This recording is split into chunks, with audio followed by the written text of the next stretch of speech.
My name is Walt, and this is my wife Raquel. We have a son, Matthew. He was a twin that was born 3 weeks premature, and my wife had episodes of preeclampsia during the pregnancy, and Matthew was born by cesarean.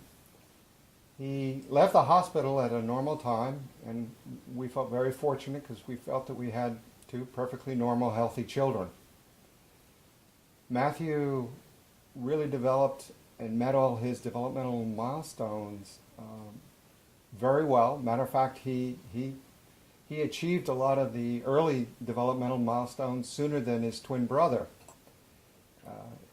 At about 2.5 years of age, we noticed that his language ability regressed. And we had some real concerns about what that meant.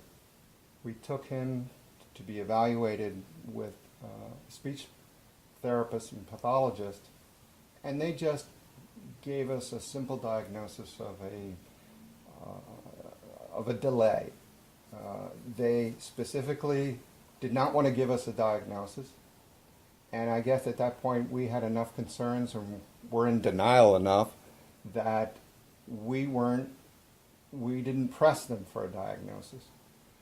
So we went through a series of considerably ineffective interventions using speech therapy and play therapy, and none of it was effective with Matthew.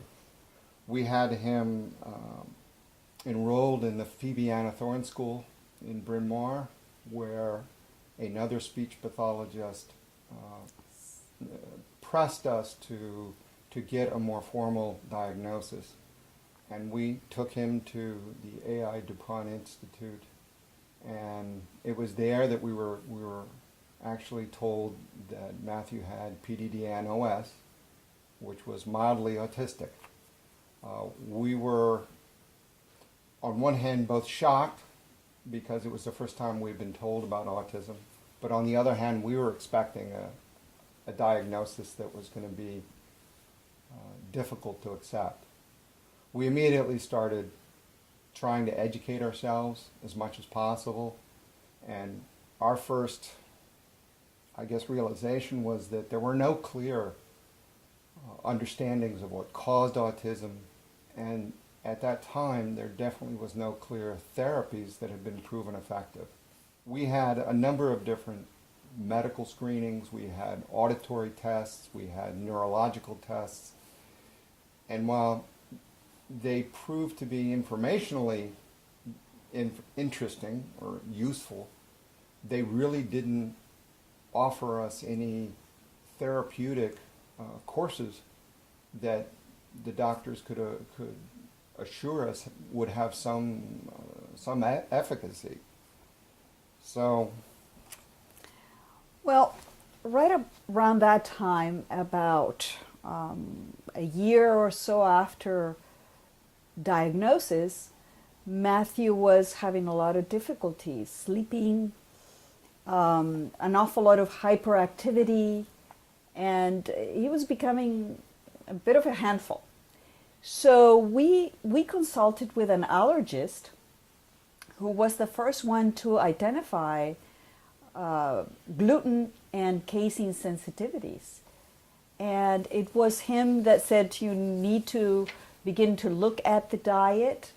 And after seeing this allergist, we found out about Dr. Sidney Baker, who was a leading researcher in autism, and we felt that we needed to look further and start doing a number of tests, and that he would be a perfect doctor to evaluate these complex issues.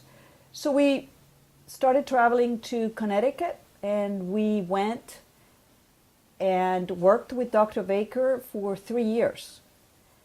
And at the time, Dr. Baker suggested that Matthew's immune system was completely, as he put it, unorganized, and that he wanted to see through a therapy which was called the enzyme potentiated desensitization protocol. If we worked on that for a while, that Matthew's immune system would be somehow retrained to begin to function again. Besides doing that, we worked on vitamins and minerals. We did many, many different tests. Most of the tests confirmed the suspicions that Matthew had the fungal infection from the antibiotics that he had had in his younger years, that he had liver detoxification issues, and we started addressing all that. And a year after seeing Dr. Baker, he did another test that proved that Matthew had contracted the stealth virus. He came out positive for that test. And he had looked at very complex immune system profile. He had done this test that gave you a picture of Matthew's immune system. And he confirmed after doing that test that Matthew had not produced antibodies for some of the antigens of the tetanus vaccine, the diphtheria vaccine, and the polio vaccines. So after doing all that, Dr. Baker theorized that perhaps Matthew was under the effect of what he called an immune suppressor that had come into his system, and because of his systemic fungal infection at the time when this virus entered his system, that he was unable to fend off this attack, and that it had gone on to compromise his central nervous system. We stayed with Dr. Baker for another year or so, and when he completed the tests, he said, well, we've done everything that you're willing to do, and why don't we take a break? And I'm going to give you the phone number of an excellent homeopathic doctor, and that was Dr. Gregory Ellis. And he said, go and work with him. I know he'll help Matthew. And that's what we did. Well, we also in 1994 started using ABA, the Applied Behavior Analysis, with Matthew to try and gain some control of the behaviors that he was exhibiting. And we always felt that the ABA sort of gave us a behavioral foundation that really put in place a platform for further and future advancement, which came out through some of the medical interventions that we did with Dr. Ellis. Mm-hmm. Well, when we came to see Dr. Ellis and he explained to us what was involved in the energy medicine interventions that he did, we knew that we had come to the right place.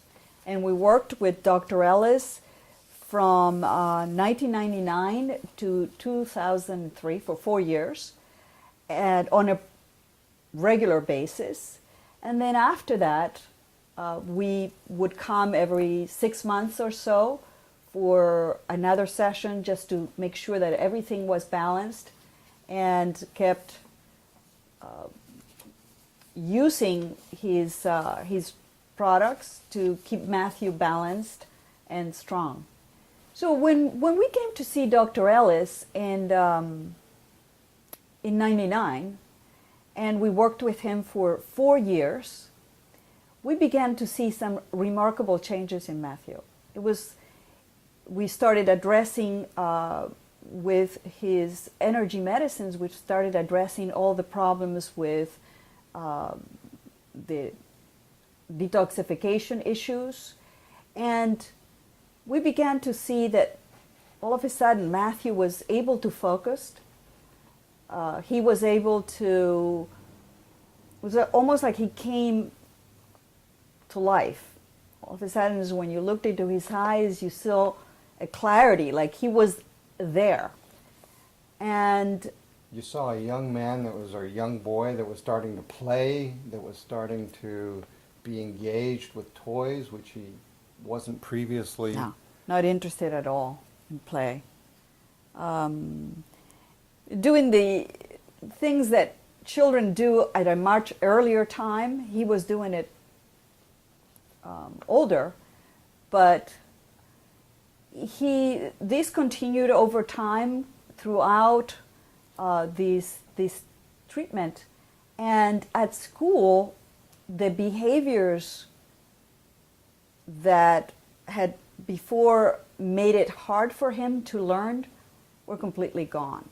And we felt that we were seeing major changes, but we were particularly pleased to see that the reports that we were getting back from school were saying that they were seeing major changes. So it wasn't just us looking through a parent's eyes with hope, but we were getting hard information back from the school saying that there was significant changes in Matthew's behaviors and in his ability to acquire the academic subjects. So the overall improvements in Matthew's functioning after doing the energy medicine and the program that Dr. Ellis offers was remarkable. And Matthew adjusted so well at school and at his program that we kept having conversations sometimes with parents, and they would say, well, what exactly are you doing? And I said, well, we're working with a homeopathic doctor. And, well, what is he giving him? And we said, well, he's just trying to strengthen his own healing abilities. And that's how he's moving forward. And sometimes for some parents that was kind of hard to describe, and for them hard to figure out, because they're just so into a different model of thinking about health and interventions. People wanted to be prescribed a pill that could be taken and that would cure. And I think we learned very early on that that really wasn't going to happen with autism. That we were in it for the long haul, that we were committed to the therapies, and that we've always been pleased with the results. Matthew is 22 years old today, and he's working part-time and looking for full-time employment.